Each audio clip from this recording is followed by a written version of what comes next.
Sorry for my English, I'm a French native speaker and only learned it at school. I've never forgotten that event, even though it happened over 10 years ago now. Today I'm a 26F, and I still get goosebumps, and it's even creepier with my adult eyes. In fact, to be more precise, this event took place over a period of more than 6 months. To put it in context, it all started when I was about 14. At the time, I was attending a private secondary school in the south of France, and I used to go to my grandmother's every evening to wait for my mother to get off work and pick me up. My grandmother, who was retired, would wait for me in her car when I got out of school, but the more time passed, the more I wanted to be independent. So I asked her if I could take the bus home, and she agreed. I liked to put my headphones on and take advantage of the long journey to listen to my favorite music and be in my own bubble. The nearest bus stop to her house was about 10 minutes away on foot, because by bad coincidence, the one opposite the dead end she is living in had been condemned for lack of use. But that didn't bother me, as I'm more of a stroller by nature. So I started taking the same bus every day at roughly the same time. Although this could vary, I didn't have classes on Wednesday afternoons, for example. When I was 14, I was really childlike. When I say childlike, I mean I've always had a childish face, but this time it really showed. I didn't have a woman's shape. I always had cute stuffed animals hanging on my bag. Well, I guess you can imagine. And then I first noticed this guy on the bus. Must have been in September, October. He must have been in his 40s, not very tall and bald. Why did I notice him, you might ask? Well, because he was staring at me. I even had the feeling that he wasn't blinking. He was giving me smiles that didn't inspire confidence, but it was completely instinctive. I'd never been confronted with the reality of the world. I was still very naive, but I knew something wasn't right. I didn't say anything. I just decided to run away from the situation that didn't make me feel comfortable by looking in another direction, and that was that. That was just the beginning of something I would remember forever. This man took the same bus as me every day at the same time, even when my schedule changed. To this day, I have still no idea how he could have got these informations. Was he watching me? Did he live around the school? He was always staring at me with those strange smiles, never letting up, but never talking to me. I'd get off the bus at my stop, he'd stay on, and then the cycle would start all over again the next day. I was so terrified of this situation that I didn't dare telling anyone. I was afraid they wouldn't believe me, and also that I wouldn't be allowed out of the house afterwards. And then one day, it was around May, June at the end of the school year, I'd had enough. I got off at a stop halfway through the journey and hid, naively, behind a tree to try and lose him. I'd had enough of these persistent stares, except that the guy also got off, and he started looking for me. There was nobody around, and that's when I realized I wasn't safe. The guy was calling me, "Where are you, sweetheart? Come on, let's have a chat." I was, so to speak, sweating and unable to move from my tree. Of course, he eventually found me. "You're really pretty, you know that? I'd love to have a chat, get to know you." Frankly, I didn't want to get to know him at all. He terrified me, and I wanted to go home. I tried to make him understand that he was freaking me out and that I wanted him to leave me alone. I asked him what he wanted, and he kept saying the same thing over and over. Just to get to know each other. The next bus arrived, and I took the opportunity to run onto it, except that he did too. He sat down, stopped talking, and stared at me, smiling. I was in an internal panic. My thoughts were going in all directions, and I didn't know what to do. I made the worst decision of all, getting off at my usual stop and going back to my grandma's anyway, thinking he'd do as usual and stay on the bus. Except that this time, he got off at the same time as me. The stop was in a very lightly trafficked area and was lined with little dirt paths that served as shortcuts to parallel thoroughfares. I told myself that he was going to kidnap me, that he was going to take me down a small path, and that I would never be able to go home again. But I didn't want him to notice my fear, as it seemed to fuel him in a kind of domineering pleasure. So he started asking me to get to know each other again while following me. I picked up the pace, but he kept lining up with me. He wouldn't let go. Eventually, I reached my grandmother's dead end and finally saw the light at the end of the tunnel. I ran up to her house, and she was standing in the doorway reading a book. She saw me coming, red-faced, still shaking with panic, with the bald guy staring at us from behind the gate. She saw my face, and I didn't need to talk to her. She yelled that she was going to call the cops if he didn't get out of there fast. He turned around and left the dead end. After that, my grandmother categorically refused to let me back on the bus. Until my senior year, she picked me up in front of the school gate every day. I never saw that man again. When I think that this guy, this adult, followed a 14-year-old girl home, that he became fixated on me, and that this happened every day, who knows how far it could have gone? Maybe that's what's most worrying about all this. To this man, let's not meet again, and I hope that he never meets a young girl again as well. Today, I no longer take public transport unless I'm accompanied because it terrifies me.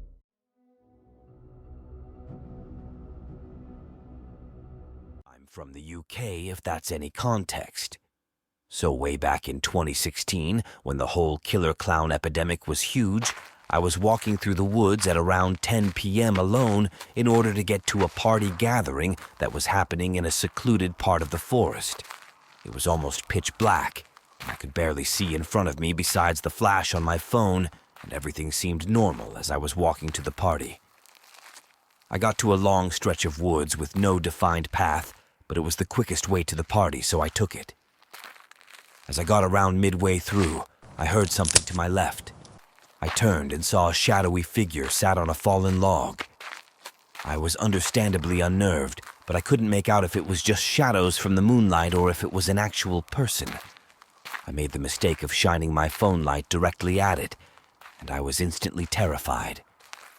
Sat there, alone in the middle of the woods, was a large-ish man dressed as a clown with full face paint and sporting the creepiest smile imaginable.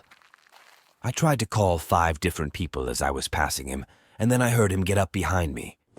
I instantly started sprinting towards the end of the long stretch onto a path which had a barbed wire fence down the side of it. During the sprint, I was pretending to be on the phone with one of my friends, and I could hear him running after me, but there was no chance in hell that I would be turning around to see if I was right.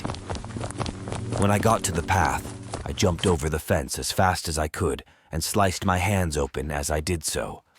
I then turned around and kept running backwards as I saw the clown stood behind the fence just staring at me and smiling.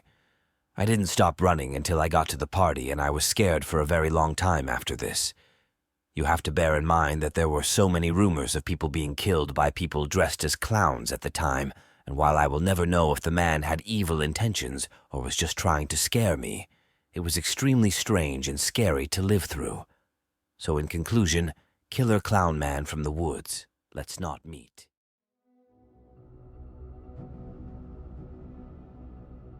This happened pretty recently. I'm 23, female, work in property management. I was not supposed to be working alone that day, but my manager and co-worker called in sick, and my other co-worker had requested time off that we all forgot about. I voiced my concerns because the property is in a crime-ridden area, and I've had some bad experiences in the past. I actually transitioned to a different role because I no longer felt safe, but they offered me a lot of money to come back, so I did. The front doors stay unlocked during business hours, so literally anybody could walk in. Also, it's a large and busy property. I needed someone with me just to help with all the tours and residents. Nobody was able to do anything, so I called one of our sister properties and begged for their leaser to help me. They agreed, but the leaser was going to have to leave early. I agreed and was just happy to have someone help. Flash forward to an hour before closing, and the leaser had to go. Literally, as she walked out, this disgruntled man walked in holding a duffel bag. I hate to profile him, but he was clearly homeless and not all there mentally. He walked up to me and handed me his ID. I asked how I could help him, and all he could say was, You don't respect veterans?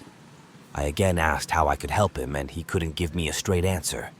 I was getting fed up when the coworker who had requested the day off happened to come in just to say hi.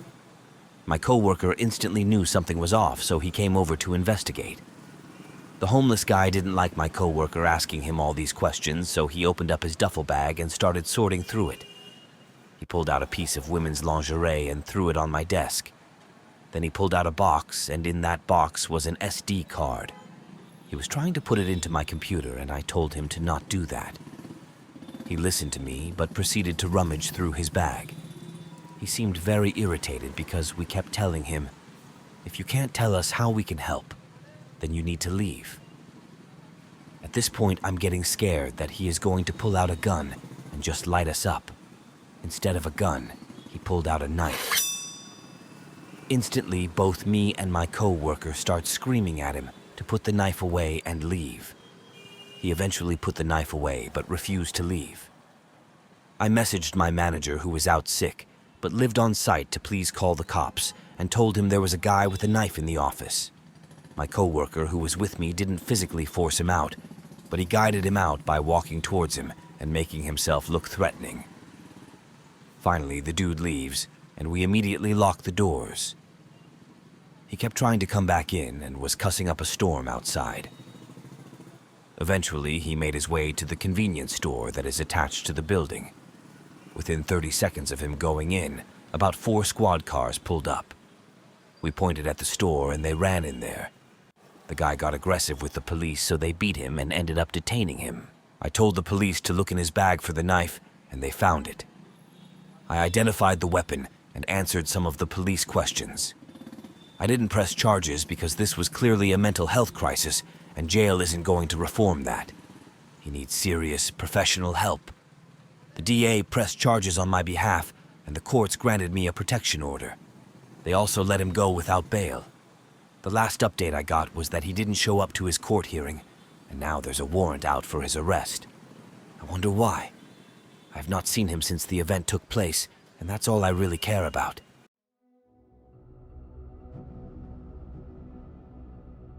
Short backstory. This happened almost a year ago. I'm 19 female and I live in a small town in Australia. I always take my 13-year-old Jack Russell mix for a short 20-ish minute walk down the road at about 7 to 7:30 p.m. On this night, I had to take him at about 8 to 8:30 p.m. as I had to work late, and the sun was just setting to the point where I can see, but not too well.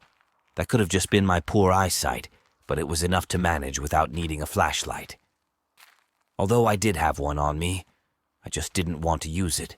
We had just made our loop around a small community garden. As I was leaving the gate, I looked to my right and saw a person in all black heading towards me. I was also wearing all black, so we both looked pretty suspicious. But out of panic, I crossed the road and headed left. They did the same not 1 second later. I'm a naturally fast walker, but I made myself go faster. All I had to do was cross the road one more time and turn right, go down a few houses, then I'm home. So walking faster, but not enough to where it was obvious, I crossed the road and turned right. This person didn't cross the road, but turned right and stayed on the other side of the road. We were about parallel on the street. I knew that if they crossed, I could run, and I wasn't too far from home. When I got into my yard, the person stopped across the road. At this point, I realized the door was locked, and I didn't have a key. The person stayed across the road, so I rang the bell and was pounding on the door.